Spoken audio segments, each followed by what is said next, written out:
What's up, babies? It's your girl T, and I'm here today with the end of week 4 going into week 5 check in for the September Shred Challenge. I had no plans to do weekly check ins when I first launched this challenge because I never do weekly check ins when I do challenges because no one watches them. But a lot of you guys have been watching them and chiming in the comments and saying that they've been helpful, and they've been just as helpful to me. So here I am again. If you watched last week's check-in video, you'll remember that I set up that there would be an additional mini challenge for this week, and that is to prepare all of your own meals for the week. This is to encourage those of us like me who struggle with being prepared and actually being able to set myself up to make the right choices throughout the week. Starting around week 2 of this challenge, I just bit the bullet and started doing meal prep, and it has made a huge difference in my success throughout the weeks following week 2. And now that I'm in the groove of it, it's really not that big a deal. It's not like, oh, I don't want to have to deal with that. It's just like, okay, it's Sunday. I'm going to go to the grocery store. I'm going to get my stuff for the meals that I've set up,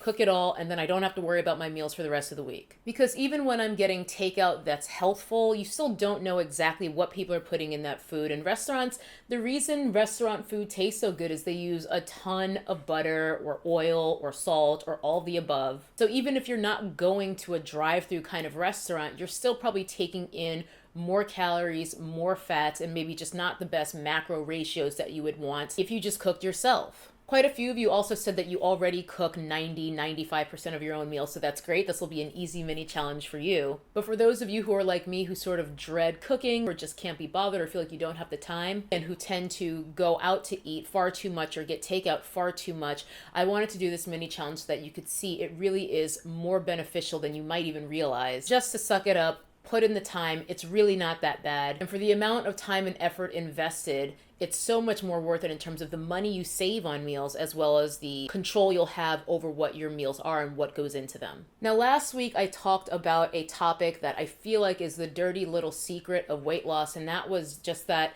it's going to suck. The transitional period of going from the couch to the gym and getting used to being in the gym on a consistent basis and eating right on a consistent basis, that change is not easy to do. So I feel like that's something that's often overlooked, and I think that sets people up for failure in many ways. You'll feel like, I've been eating well for an entire day and I worked out today. Why don't I feel awesome? And that's just not the way it works. There's going to be a period of time. It could be days, it could be weeks, it could be months. It really all depends on you, your body, what you're doing. But I think it's critical that we basically just accept, hey, like, this is going to suck in the beginning and I have to get used to that and fight my way through it until I'm on the other side. So that's kind of a summary of what last week's talk was about, but it dovetails into what I wanted to talk about today, which is why you might not be motivated to lose weight. And with all these talks, I'm kind of telling this to myself just as much as I'm telling it to you guys, because as y'all know, I struggle with weight. I go up and down. The struggle has been lifelong.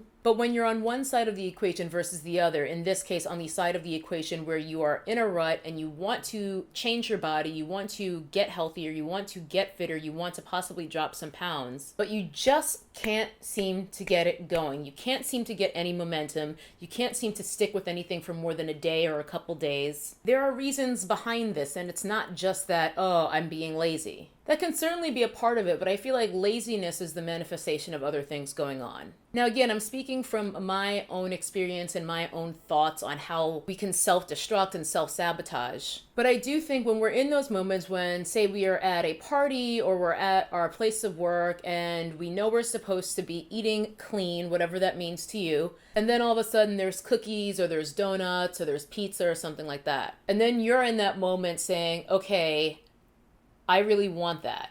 You have an opportunity to completely say, fuck it, I'll start again tomorrow, I'll start again next week, I'll start again next month in terms of getting your shit together. And when you repeatedly make that choice, when you're in that cycle of saying, fuck it, I'm gonna eat this pizza and then I'll just start fresh tomorrow, I'll start fresh on Sunday, I'll start fresh next week. What's going on there is you simply are not valuing getting healthy over whatever that food is. It simply isn't important enough to you. You're never going to be able to be motivated to lose weight or to get fitter or whatever your goal is until it truly is important to you, until it truly is your number one or one of your top priorities. Because when you repeatedly make choices to eat things or engage in activities that you know are not beneficial to you on a health basis, you have to admit to yourself that you simply aren't prioritizing your health. And these goals of I want to lose 10 pounds, I want to look better in my clothing, it's not that important to you. And that might sound a bit harsh, but that's just the truth. You have to admit that to yourself. You have to say, okay, I'm gonna have this pizza because eating this is more important to me than reaching my goals. And I do believe if you actually get real with yourself in those moments and you actually say that in your head or even out loud to yourself, you might realize just how silly it is and you might actually change the choice you were about to make. When I'm in the zone with my training and nutrition, which I would say I am now, I'm doing pretty well. I'm not perfect by any means. I still will have a cheat here and there, maybe once or twice throughout the week, but I'm hitting my workouts and I'm doing what I'm supposed to be doing. And it is because it is more important to me to reach my goals than it is to have whatever indulgences or to sleep a little bit longer and skip the gym. I don't value sleeping for one more hour versus being stronger today than I was yesterday and actually just going to the gym and doing the workout that I committed to do. What also plays into those moments that we face every day, those moments of temptation, is fear. For some reason, there's this idea that you're missing out somehow. You've got the fear of missing out, the FOMO, where, oh, everyone else is enjoying this pizza party and I don't get to enjoy it too. There's nothing I resent more than thin people who get to eat whatever they want and stay thin. Those aren't the cards that I was dealt, so I do fully relate to that idea of why do they get to do that and I don't. But that's such a silly thing to focus on because being able to eat pizza willy-nilly, I mean, there is such a thing as skinny fat, first of all. But more to the point, there are things far more important in life. And it's not like I'm never going to have pizza again. I just have to be a lot more careful with how often I do it. Now I do my best not to dwell on things like that because I'm more interested in something bigger than having a slice of pizza. These kinds of shifts in thinking are the things that can take you from being completely unmotivated to actually becoming motivated enough to stick through the suck period that we talked about last week. And then once you're past the suck period, the suck changes. You start to see progress, you start to get results, and you start to get fitter. And maybe even you start to enjoy your workouts. So the new suck is just being able to push yourself harder in your workouts because you can put in more work, put in more reps,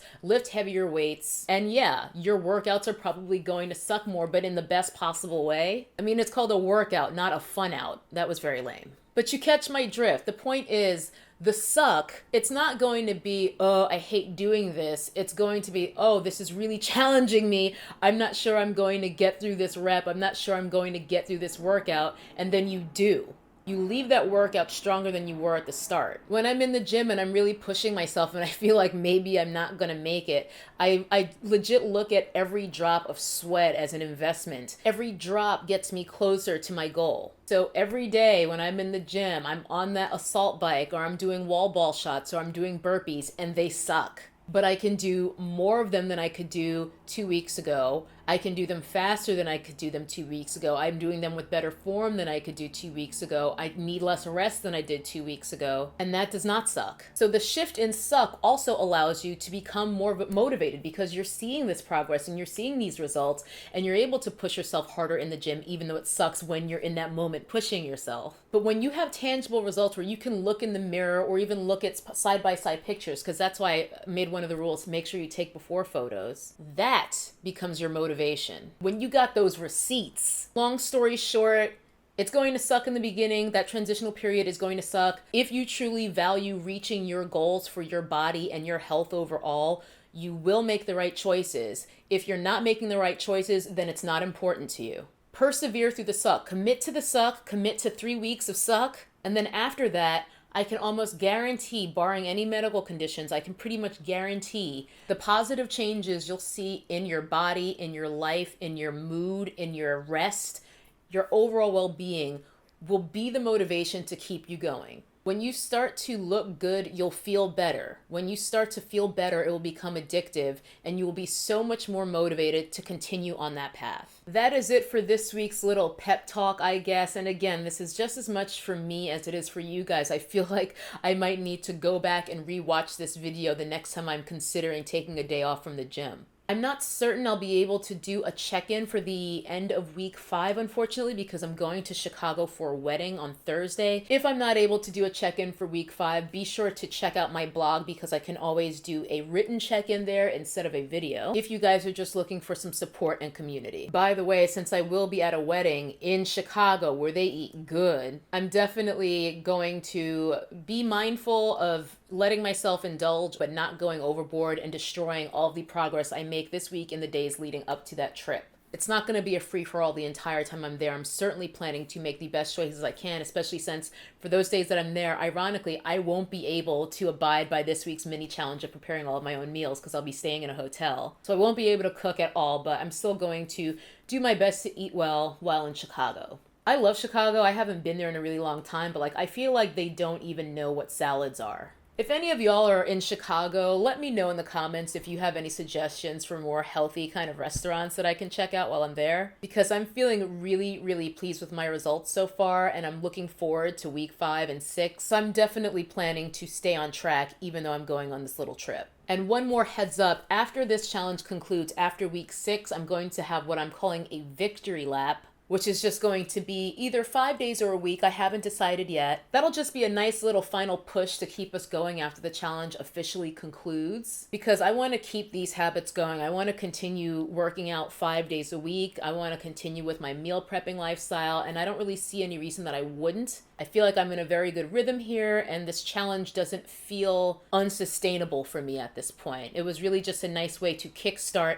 getting back into a lifestyle that I need to be living full time. I do plan to do some sort of challenge, one more for the year most likely, maybe November to December kind of situation. I usually do my Fitmas challenge every December. So I might do another 6-week or just a 4-weeker, we'll see. But let's not get ahead of ourselves. We still have 2 more full weeks on this challenge plus the victory lap. Let's make them count and really kill it. That is it for the end of week 4 going into week 5 check-in for Shredtember. Thank you so much for watching. Let me know how this week went for you and what your plans are for this coming week. And I will see you guys next time. Bye-bye. That's some nappy-headed hose there, I'm going to tell you that now.